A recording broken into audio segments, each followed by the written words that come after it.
अखिल भारतीय खेत मजदूर यूनियन में विभिन्न समस्याओं को लेकर उप जिलाधिकारी के माध्यम से महामहिम राष्ट्रपति को भेजा ज्ञापन देने पहुंची कैलाश चंद्र ने बताया, मनरेगा के मजदूर के लिए सरकार से 200 दिन की रोजगार की गारंटी की मांग कर रहे हैं।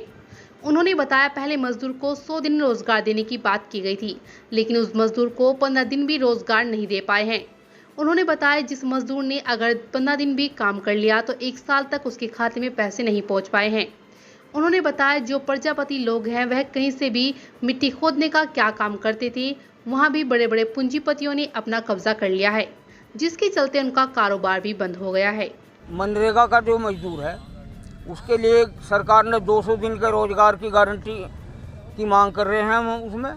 पहले इन्होंने 100 दिन के रोजगार की गारंटी दी थी, लेकिन उसमें इस मजदूर को 15 दिन भी रोजगार नहीं दे पाए हैं ये। इसीलिए और जो 15 दिन भी उन्होंने अगर रोजगार कर लिया तो 1 साल भी उनके खाते में उसकी मजदूरी का पैसा नहीं आ पाता।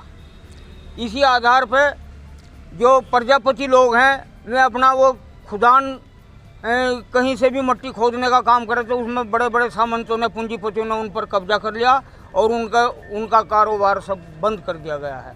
इन समस्याओं को लेकर के जो मजदूर किसान के यहाँ काम करता था, किसान भी आज उसे 200-250 रुपये से ऊपर की मजदूरी नहीं दे पाता साथियों।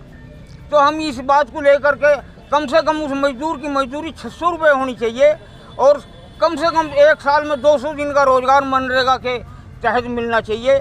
और इसके लिए इनके बच्चों के लिए राशन की व्यवस्था, पढ़ाई की, शिक्षा की व्यवस्था सरकार की तरफ से फ्री होनी चाहिए।